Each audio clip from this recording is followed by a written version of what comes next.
રાખ્યું?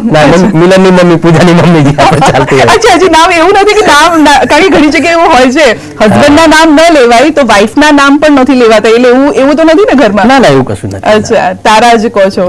ઓકે, બાળકોને લઈને શું ઈચ્છા છે આગળ? કારણ કે તમે તો લાઈફમાં સેટ થઈ ગયા છો, તમે એટલે આપણે સેટ થઈ ગયા હોય પણ આપણે બાળકો માટે હજુ પણ ઘણું બધું કરવાનું હોય છે. દીકરા અને દીકરીને લઈને શું ઈચ્છા શું છે તમારી? દીકરી ભણવામાં બહુ હોશિયાર છે, મિલન બી હોશિયાર છે, પણ મિલન કરતા પૂજા જે છે મારી દીકરી એ વધારે હોશિયાર છે.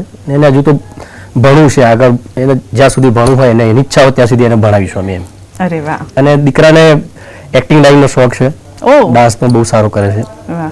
તો એનું ભણવાનું તો જે ચાલે સાથે પછી કદાચ ભવિષ્યમાં મારી જોડે કે મારી ગુજરાતી ફિલ્મ ઇન્ડસ્ટ્રીમાં પિતાનો વારસો સંભાળશે. અચ્છા, લાગે છે એ ગુણ દેખાઈ રહ્યા છે દીકરામાં. જી, તો તમારામાં જે ગુણ છે એ કોણે જોયા? તમે તો તમારા દીકરામાં જોઈ લીધા હતા, તમારામાં જે ગુણ છે એ કોણે પારખ્યા હતા પહેલી વખત? ખરેખર જોવા જઈએ તો પારખ્યા હતો મારા ચાહકો જ પારખ્યા હોય, કેમ કે એમને જે પ્રેમ આપ્યો એમના લીધે જે અત્યારે જે કંઈ પણ છું, તો ચાહકોનો પણ ખૂબ ખૂબ આભાર.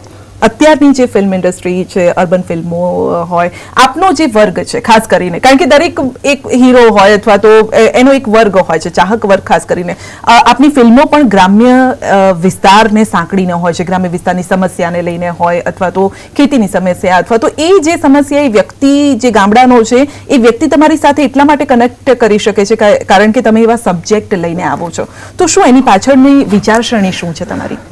ના, મારી જોડે કોઈ પ્રોડ્યુસર કે કોઈ ડાયરેક્ટર સાહેબ આવે તો મને વન લાઈન કે આ રીતની સ્ટોરી, એવું નથી કે ગામડાને ધ્યાનમાં રાખીને સ્ટોરી અમે પિક્ચર બનાવીશું, એવું નથી. ઘણી બધી પિક્ચર એવી પણ છે કે જે દરેક લોકોને ગમે,